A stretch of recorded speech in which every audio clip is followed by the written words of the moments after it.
existe un message qui aurait dû vous parvenir il y a longtemps. Un message qui changerait tout. Mais il ne l'a jamais fait. Et ce n'est pas le fruit du hasard. Alan Watts a découvert cela dans les années 60. Il a perçu quelque chose qui bloquait systématiquement l'éveil naturel de l'humanité.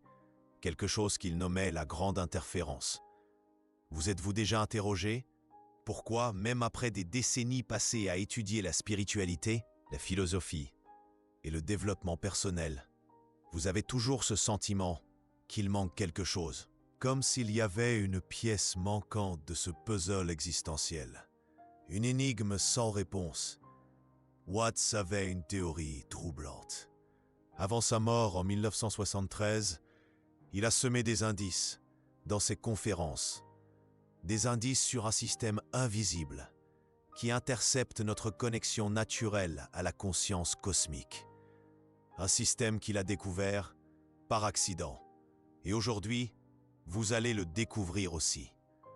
Mais d'abord, je dois vous parler du jour où Alan Watts a réalisé qu'il était observé. C'était en 1968. Watts se trouvait dans sa maison flottante, sur le lac à Sausalito, préparant une conférence sur la nature illusoire de l'ego. Il venait de vivre l'une de ses expériences d'éveil les plus profondes. Ce moment où toutes les séparations s'effacent et où vous réalisez que vous avez toujours été un avec l'univers.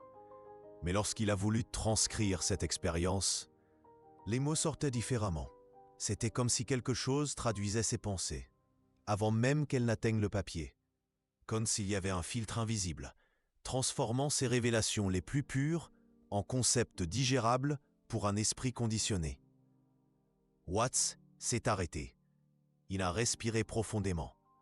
Et pour la première fois de sa vie, il a posé une question qui changerait tout. Qui est en train d'éditer mes pensées? La réponse est arrivée 3 jours plus tard. Non pas sous forme de voix ou de vision, mais comme une soudaine prise de conscience qui l'a poussé à remettre en question tout ce qu'il savait sur la conscience et la réalité. Il a découvert qu'il existait quelque chose qu'il a appelé le traducteur, une fonction psychique collective qui convertit les expériences d'éveil en formats sûrs pour le système. Des formats qui ne menacent pas la structure de contrôle. Imaginez, vous avez un téléphone cosmique. Ce téléphone sonne sans cesse. De l'autre côté de la ligne, l'univers essaie de vous dire qui vous êtes vraiment. Il essaie de vous rappeler votre vraie nature. Il essaie de vous livrer le message que vous attendez depuis toute votre vie. Mais entre vous et cette connexion, il y a un central, téléphonique. Et dans ce central, il y a des senseurs.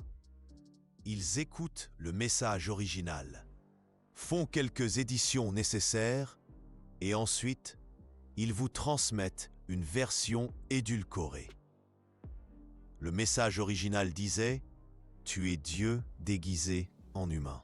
Réveille-toi maintenant. Arrête de prétendre être limité. Arrête de prétendre être séparé. Arrête de prétendre avoir besoin d'autorisation pour être qui tu es. » Mais le message édité qui vous parvient dit « Tu es spécial. Continue à chercher. Continue à étudier. Continue à essayer. Peut-être qu'un jour, si tu te donnes suffisamment de mal, tu trouveras ce que tu cherches. » Remarquez la différence? Un message vous libère instantanément. L'autre vous maintient prisonnier d'une quête éternelle. Watts a compris que cette interférence n'était pas accidentelle. Elle était systématique, intentionnelle. Quelque chose profitait du fait de maintenir l'humanité dans un état perpétuel de recherche, mais jamais de découverte. Avez-vous déjà ressenti cela? Cette étrange sensation d'être toujours sur le point d'y arriver, mais sans jamais y parvenir réellement. Comme s'il y avait une force invisible qui vous ramène toujours à la ligne de départ, chaque fois que vous êtes sur le point de franchir la ligne d'arrivée. Alan Watts a appelé cela la boucle infernale de la quête spirituelle. Un cercle vicieux, soigneusement conçu pour vous maintenir en train de courir après votre propre queue. Mais voici ce que presque personne ne vous dit à propos de Watts. Il n'a pas seulement découvert ce système d'interférence. Il a découvert comment le contourner. Et dans les prochaines minutes, vous allez apprendre exactement comment. Premièrement, vous devez comprendre une chose fondamentale. L'éveil n'est pas quelque chose que vous atteignez. C'est quelque chose que vous cessez d'empêcher. C'est comme enlever les lunettes opaques que vous aviez oublié de porter. La lumière a toujours été là. Vous bloquiez simplement votre propre vision. Mais voilà le piège. On vous a convaincu que vous aviez besoin de ces lunettes opaques. On vous a convaincu que sans elles, la lumière serait trop forte, trop dangereuse, trop écrasante. On ne désigne pas des personnes spécifiques.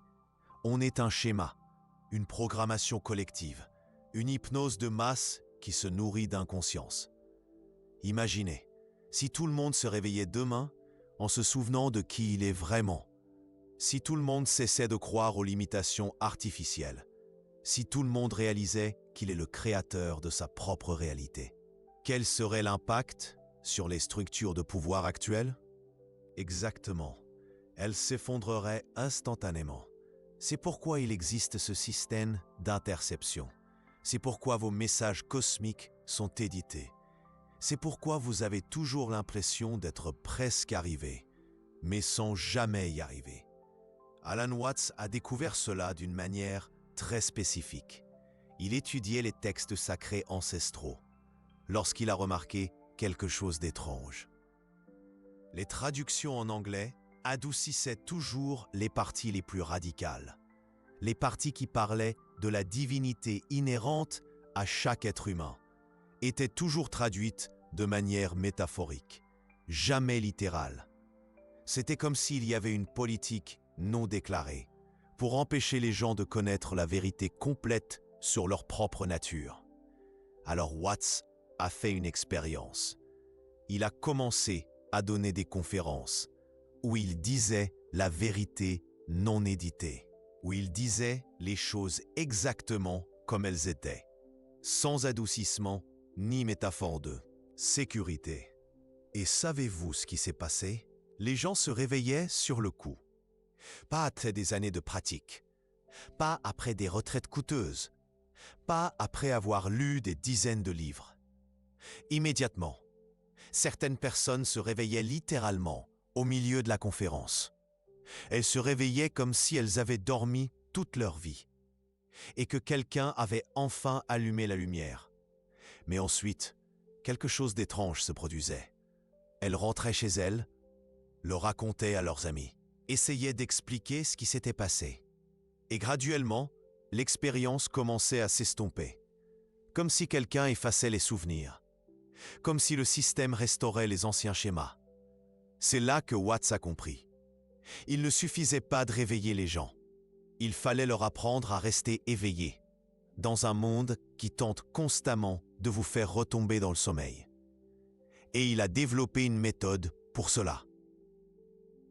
Une méthode qui fonctionne encore aujourd'hui. Une méthode qu'ils ont essayé d'enterrer avec lui. Voulez-vous savoir quelle est cette méthode? D'abord, vous devez comprendre pourquoi vos éveils ne durent jamais. Pourquoi vous avez des éclairs de lucidité qui disparaissent ensuite comme s'ils n'avaient jamais existé? Pourquoi vous revenez toujours au même schéma, même après des expériences transformatrices? La réponse va vous choquer. C'est parce que vous essayez d'intégrer des expériences réelles dans un système de croyances faux. C'est comme essayer d'installer un logiciel dernier cri sur un ordinateur des années 80. Le système d'exploitation ne le supporte tout simplement pas. Votre esprit a été programmé avec un système d'exploitation spirituelle obsolète. Un système conçu pour vous maintenir petit, confus et dépendant. Mais voici la partie la plus insidieuse. Ce système d'exploitation se déguise en quête spirituelle authentique. Il utilise des mots comme croissance, évolution, chemin. Il vous fait croire que vous progressez, alors qu'en réalité, vous tournez en rond, de manière de plus en plus sophistiquée. Alan Watts s'en est rendu compte lorsqu'il a remarqué que les chercheurs spirituels les plus dévoués étaient souvent les plus éloignés de la véritable liberté. Ils avaient remplacé les conditionnements sociaux par des conditionnements spirituels. Ils avaient échangé une prison contre une autre. La prison spirituelle est plus subtile, car elle ressemble à la liberté. Vous avez des pratiques, Vous avez des éclairs de lucidité. Vous avez des expériences. Mais au fond, vous attendez toujours quelque chose. Vous recherchez toujours quelque chose. Vous vous préparez toujours pour une vie qui est toujours dans le futur. Et pendant que vous vous préparez, pendant que vous cherchez, pendant que vous grandissez, vous n'êtes pas celui que vous êtes déjà. Vous ne vivez pas la vie qui est déjà disponible. Vous n'accédez pas au pouvoir qui est déjà le vôtre. Watts a découvert que le véritable éveil n'est pas un voyage. C'est une interruption soudaine et complète de tous les schémas de recherche. C'est comme arrêter d'essayer de trouver les lunettes qui sont sur votre tête. C'est comme arrêter de chercher la clé qui est dans votre poche. C'est comme arrêter de rechercher le bonheur que vous êtes déjà. Mais voilà le problème. Comment arrêtez-vous de chercher sans vous sentir perdu? C'est comment abandonnez-vous toutes vos méthodes spirituelles sans vous sentir nu et vulnérable? Comment faites-vous confiance au fait que vous avez déjà tout ce dont vous avez besoin lorsque toutes les preuves externes suggèrent le contraire? Watts avait une réponse à cela. Une réponse si simple qu'elle semble impossible, si directe qu'elle semble dangereuse. Il disait « Arrêtez de faire semblant de ne pas savoir. Arrêtez de faire semblant de ne pas savoir que vous êtes une conscience pure, jouant à être humain. Arrêtez de faire semblant de ne pas savoir que vous créez votre propre expérience à chaque instant. Arrêtez de faire semblant de ne pas savoir que la séparation est une illusion et que vous êtes une expression unique de l'univers entier. Arrêtez de faire semblant d'avoir besoin de permission, de validation ou de préparation pour être qui vous êtes. Mais c'est là que réside le danger. Si vous cessez vraiment de faire semblant, si vous assumez vraiment votre vraie nature, vous allez réaliser quelque chose qui va changer votre vie pour toujours. Vous allez réaliser qu'il n'y a jamais eu rien de mal chez vous. Il n'y a jamais eu rien à réparer. Il n'y a jamais eu rien à trouver. Et lorsque vous vous rendrez compte de cela, lorsque vous aurez vraiment absorbé cette vérité, vous comprendrez pourquoi ils ont intercepté votre message cosmique. Parce qu'une personne qui sait qui elle est vraiment est impossible à contrôler. Une personne qui a cessé de chercher a cessé de consommer des solutions externes. Une personne qui s'est éveillée à sa propre divinité n'a plus besoin de sauveur. Et cela, c'est la dernière chose que le système d'interférence veut que vous découvriez. Mais vous l'avez déjà découvert, n'est-ce pas? Au fond, vous l'avez toujours su. Vous avez toujours senti qu'il y avait plus. Vous avez toujours soupçonné que les réponses étaient plus proches qu'on ne vous le disait. Vous avez toujours eu cette étrange sensation que vous jouiez à cache-cache avec vous-même. Et c'était le cas.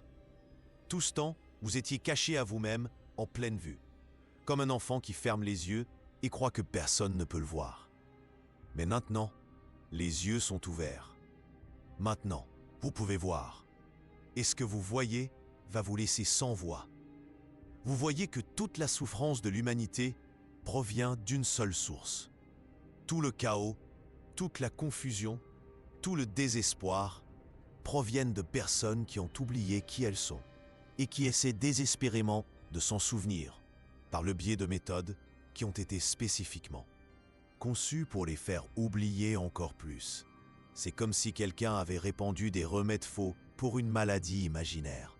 Et plus vous prenez de remèdes, plus vous êtes malade. Mais au lieu de remettre en question le remède, vous supposez que vous avez besoin de doses plus importantes. Alan Watts a vu cela se produire à grande échelle dans les années 60. Il a vu toute une génération s'éveiller spirituellement, puis être soigneusement redirigée vers des formes domestiquées d'éveil. Des formes qui semblaient révolutionnaires, mais qui en réalité maintenaient les structures de pouvoir intactes. Il a réalisé que le véritable éveil ne peut pas être commercialisé. Il ne peut pas être systématisé. Il ne peut pas être graduel. Parce que l'éveil est instantané et total. C'est comme allumer une lumière. Il n'y a pas de demi-mesure. Mais alors, comment expliquer toute l'industrie spirituelle Point. Comment expliquer des décennies de pratiques, de techniques, de méthodes, de gourous et d'enseignements? Watts avait une théorie à ce sujet aussi. Une théorie qui explique pourquoi vous pouvez étudier la spiritualité toute votre vie et vous sentir encore vide. Pourquoi vous pouvez méditer pendant des décennies et être encore réactif. Pourquoi vous pouvez lire des centaines de livres sur la conscience et vous sentir encore inconscient. La théorie était la suivante. Il existe une différence fondamentale entre le véritable éveil et la simulation de l'éveil. Et la simulation est si convaincante que même des personnes sincères se trompent. Pensez-y. Imaginez que vous faites un rêve très vif. Dans le rêve, vous cherchez un moyen de vous réveiller. Vous trouvez un gourou dans le rêve qui vous enseigne des techniques d'éveil. Vous pratiquez ces techniques dans le rêve, vous faites des expériences profondes dans le rêve. Vous sentez que vous progressez dans le rêve, mais vous continuez à dormir. La seule différence est que maintenant, vous faites des rêves plus sophistiqués. Des rêves sur l'éveil au lieu de rêves ordinaires. Mais ce sont toujours des rêves. Watts s'est rendu compte que cela se produisait à une échelle massive. Des millions de personnes faisaient des rêves d'éveil tout en restant profondément endormis à leur vraie nature. Et voici la partie qui va vous donner des frissons. Il a découvert que ce n'était pas un accident. C'était un projet. Pas un projet conscient de personnes malveillantes essayant de maintenir les autres soumis, mais un projet inconscient du propre ego collectif essayant de se protéger de l'extinction. Parce que c'est ce qui se passe lors du véritable éveil. L'ego n'évolue pas, il ne grandit pas, il ne devient pas plus spirituel, il cesse simplement d'exister comme réalité et l'ego a un instinct de survie féroce.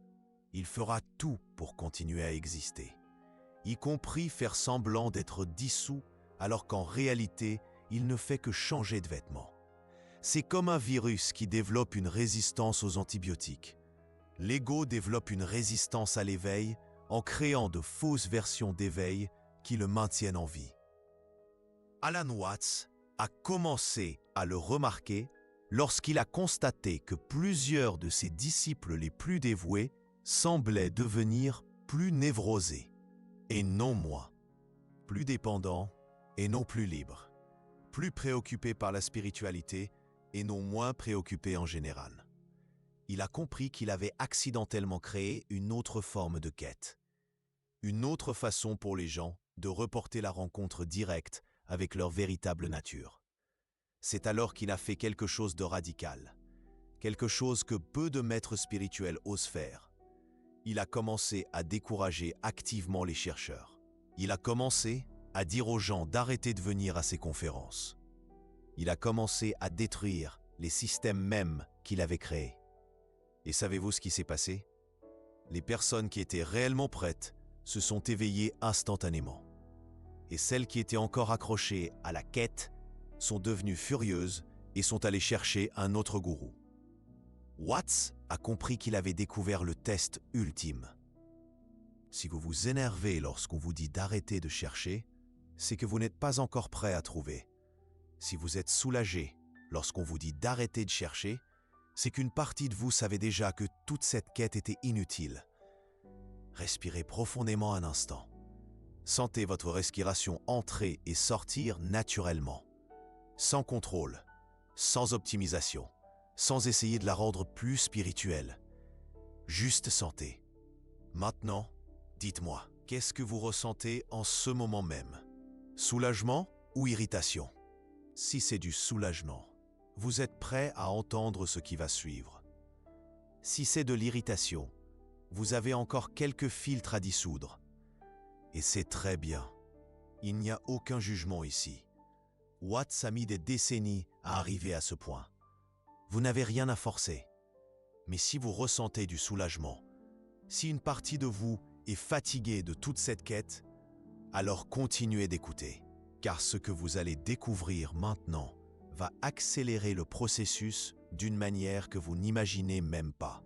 Watts a découvert qu'il existe une différence entre l'information sur l'éveil et l'éveil réel, et que dans la plupart des cas, l'information sur l'éveil empêche actuellement l'éveil réel. C'est comme la différence entre lire sur la natation et nager. Vous pouvez lire tous les livres du monde sur la natation. Vous pouvez étudier la technique parfaite. Vous pouvez mémoriser toutes les théories sur la flottaison et la propulsion. Mais jusqu'à ce que vous sautiez à l'eau, ce ne sont que des concepts. Et voici l'astuce mentale qui maintient les gens au bord de la piscine pour toujours. Ils commencent à confondre la connaissance de la natation avec la capacité de nager. Ils commencent à croire qu'ils doivent en savoir plus avant de sauter à l'eau. Watts a réalisé que la spiritualité moderne était devenue exactement cela. Une accumulation infinie de connaissances sur l'éveil qui empêche l'éveil réel. Pourquoi ? Parce que l'éveil réel exige une chose que l'ego déteste plus que tout autre. Il exige que vous admettiez que vous ne savez rien. Il exige que vous abandonniez toute prétention à la compréhension. Il exige que vous deveniez complètement vulnérable au mystère de ce que vous êtes. Et l'ego préfère être un expert en quête qu'un novice en découverte. Il préfère avoir des réponses erronées que de poser les bonnes questions. Il préfère maintenir le contrôle par la connaissance que de céder le contrôle à la sagesse. C'est pourquoi Watts a commencé à faire quelque chose qui a choqué ses disciples. Il a commencé à contredire systématiquement tout ce qu'il avait enseigné auparavant. Non par malice, mais pour briser l'attachement des gens à leur concept. S'il avait dit que la méditation était importante, il disait maintenant que la méditation était inutile. S'il avait dit que l'auto-analyse était précieuse, il disait maintenant que l'auto-analyse était de la masturbation mentale. S'il avait parlé de l'importance de la pratique, il parlait maintenant du piège de la pratique. Les gens ont pensé qu'il avait perdu la tête, ou qu'il était incohérent, ou qu'il avait perdu le nord. Mais en réalité, il effectuait une chirurgie spirituelle de précision. Il retirait les tumeurs conceptuelles qui empêchent l'éveil naturel. Parce que voici la vérité que personne ne veut admettre. L'éveil n'est pas complexe. Il est absurdement simple. Si simple que votre esprit ne peut pas l'accepter. Votre esprit est accro à la complexité, à des problèmes sophistiqués qui nécessitent des solutions élaborées, à des questions profondes qui justifient une quête infinie. Mais que se passe-t-il s'il n'y a aucun problème à résoudre? Que se passe-t-il s'il n'y a aucune question à répondre? Que se passe-t-il si toute la quête est basée sur une fausse prémisse? La fausse prémisse, c'est celle-ci, que vous n'êtes pas complet tel que vous êtes, qu'il y a quelque chose qui ne va pas dans votre expérience actuelle, que vous avez besoin de plus pour être heureux, qu'il existe un état futur qui sera meilleur que l'état présent. Watts a réalisé que cette prémisse est le mécanisme même qui génère et maintient la souffrance humaine, et que toutes les méthodes spirituelles, aussi bien intentionnées soient-elles, renforcent cette fausse prémisse, parce que toute méthode implique que vous devez faire quelque chose pour arriver là où vous êtes déjà. Tout enseignement implique que vous devez apprendre quelque chose pour savoir ce que vous savez déjà. Toute pratique implique que vous devez devenir quelque chose que vous êtes déjà. C'est une impossibilité logique parfaite, comme essayer de trouver ses propres yeux, comme essayer de se mordre les dents, comme essayer de cesser d'être soi-même pour devenir soi-même. Mais l'esprit humain est si ingénieux qu'il arrive à transformer même cette impossibilité en un projet, en une quête, en un chemin. Et c'est pourquoi il y a des gens qui méditent depuis 40 ans et qui n'ont toujours pas découvert qui ils sont. C'est pourquoi il y a des thérapeutes qui ont analysé chaque aspect de leur psyché et qui n'ont toujours pas trouvé la paix. C'est pourquoi il y a des maîtres spirituels qui maîtrisent des techniques ancestrales et qui se sentent toujours vides. Ils essaient d'utiliser des méthodes basées sur la prémisse de l'incomplétude pour atteindre un état de complétude. C'est comme essayer d'atteindre le sommet d'une montagne en creusant un trou. Alan Watts a réalisé cela de manière très personnelle. Lui-même avait passé des décennies à étudier, à enseigner. Il était devenu l'une des plus grandes autorités occidentales en philosophie orientale. Il avait inspiré des millions de personnes. Et pourtant, dans les moments de complète honnêteté, il admettait se sentir comme un imposteur. Non pas parce qu'il trompait les autres, mais parce qu'il essayait d'enseigner quelque chose qui ne pouvait pas être enseigné. Il essayait de transmettre par des mots quelque chose qui transcende tout langage. Il essayait de systématiser quelque chose d'intrinsèquement spontané. C'est dans cette crise qu'il a fait sa découverte la plus importante. La découverte qui a tout changé. Il a réalisé qu'il n'était pas un maître spirituel essayant d'enseigner l'éveil. C'était l'éveil qui essayait de s'exprimer à travers la forme appelée Alan Watts. Et lorsque cette inversion s'est produite, lorsque Alan Watts a cessé d'essayer, d'être quelqu'un qui savait quelque chose, et s'est simplement permis d'être un canal pour ce qui sait déjà tout. Tout a changé. Ses conférences ne furent plus des performances. Ses mots ne furent plus des concepts. Sa présence ne fut plus personnelle. Et les gens commencèrent à s'éveiller, non pas parce qu'ils comprenaient ce qu'il disait, mais parce qu'ils ressentaient ce qu'il est. Car l'éveil est contagieux. Lorsque vous cessez de prétendre être séparés, vous rappelez automatiquement aux autres qu'ils ne le sont pas non plus. Lorsque vous cessez de jouer le rôle de celui qui a besoin de quelque chose, vous transmettez le souvenir que rien ne manque. Lorsque vous cessez de chercher, vous devenez un miroir pour tous ceux qui cherchent encore ce qu'ils n'ont jamais perdu. Et c'est ainsi que Watts découvrit sa méthode finale, la méthode qu'ils ont essayé d'enterrer avec lui. Il cessa d'essayer de réveiller les gens et commença simplement à être éveillé près d'eux.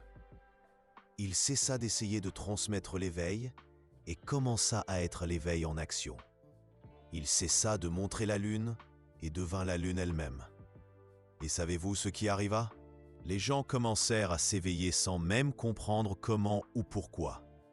Ils commencèrent à se souvenir de qui ils étaient, simplement en étant en présence de quelqu'un qui avait cessé de prétendre être autre chose. C'est comme allumer une bougie dans l'obscurité. Vous n'avez pas besoin d'expliquer comment la lumière fonctionne. Vous n'avez pas besoin de donner des cours de photonique. Vous avez juste besoin d'allumer la bougie. Et elle illumine automatiquement tout autour. L'éveil de Watts est devenu une bougie allumée dans un monde qui avait oublié que l'obscurité est optionnelle. Mais alors, pourquoi ce message ne vous est-il pas parvenu plus tôt? Pourquoi le découvrez-vous maintenant, des décennies après la mort de Watts? Parce qu'ils ont intercepté, pas ils comme des personnes spécifiques, ils comme le schéma collectif d'inconscience qui se nourrit des chercheurs perdus. Ils ont pris les enseignements de Watts et ont fait exactement ce qu'ils font avec tous les enseignements authentiques. Ils en ont fait un système de plus, une philosophie de plus, une chose de plus à étudier au lieu de la vivre. Ils ont créé des livres sur Watts, au lieu d'expérimenter ce que Watts a expérimenté. Ils ont créé des analyses de ses paroles, au lieu d'absorber son essence. Ils ont créé des méthodes basées sur ses éclairs de lucidité, au lieu d'arrêter toute méthodologie comme il l'a fait. Et ainsi, un autre message de libération a été transformé en une autre forme sophistiquée d'emprisonnement. Mais maintenant, vous savez. Maintenant, vous avez vu, à travers le subterfuge. Maintenant, vous comprenez pourquoi votre quête n'a jamais eu de fin. La question est, que ferez-vous de cette information? Allez-vous en faire une chose de plus à laquelle réfléchir? Une théorie de plus à ajouter à votre collection? Un concept de plus à discuter avec des amis? Ou allez-vous faire ce que Watts a fait? Vous allez vous arrêter. Arrêtez de chercher ce que vous êtes déjà. Arrêtez de chercher ce que vous n'avez jamais perdu. Arrêtez d'essayer d'arriver là où vous êtes déjà. Arrêtez de prétendre ne pas savoir ce que vous avez toujours su. Car voici la vérité finale que Watts a découverte. La vérité qu'il craigne le plus que vous découvriez. Vous n'êtes pas un être humain faisant une expérience spirituelle. Vous êtes l'univers entier faisant une expérience humaine. Vous n'êtes pas une goutte d'eau essayant de trouver l'océan. Vous êtes l'océan jouant à être une goutte. Vous n'êtes pas un chercheur à la recherche de Dieu. Vous êtes Dieu feignant d'être un chercheur. Et lorsque vous cessez de feindre, lorsque vous cessez de jouer un rôle, lorsque vous cessez de résister à ce que vous êtes, quelque chose de miraculeux se produit. Rien ne change et tout se transforme. Vous restez exactement qui vous avez toujours été. Mais maintenant, vous savez qui vous avez toujours été. Vous continuez à vivre la même vie. Mais maintenant, vous savez que c'est vous qui créez chaque instant. Vous continuez à avoir les mêmes pensées et les mêmes sentiments. Mais maintenant, vous savez que vous n'êtes ni les pensées ni les sentiments. Vous êtes celui qui les observe. Et dans cette reconnaissance, dans ce souvenir soudain, dans cet éveil qui a toujours été disponible, vous recevez enfin le message qui aurait dû vous parvenir il y a longtemps. Le message est simple. Bienvenue de retour. Vous n'êtes jamais vraiment parti. Vous avez juste fermé les yeux et oublié où vous étiez. Maintenant, les yeux sont ouverts. Maintenant, vous pouvez voir. Et ce que vous voyez est ce qu'Alan Watts a vu, ce que tous les éveillés de toutes les traditions ont vu. Vous voyez que la recherche était inutile, parce que vous aviez déjà trouvé. Vous voyez que le problème était imaginaire, parce qu'il n'y a jamais eu rien de mal. Vous voyez que la séparation était une illusion, parce que vous n'avez jamais fait qu'un. Et vous voyez que l'interférence, l'interception, toute la conspiration pour vous maintenir endormi, c'était juste vous jouant à cache-cache avec vous-même. Et maintenant, le jeu est terminé. Maintenant, vous pouvez cesser de vous cacher. Maintenant, vous pouvez cesser de chercher. Maintenant, vous pouvez enfin être. Le message est arrivé. Vous avez reçu le mémo. L'éveil a déjà eu lieu. Vous faisiez simplement semblant de ne pas savoir. Mais maintenant, vous vous souvenez. Et ce souvenir, c'est tout ce que vous avez toujours eu besoin de faire.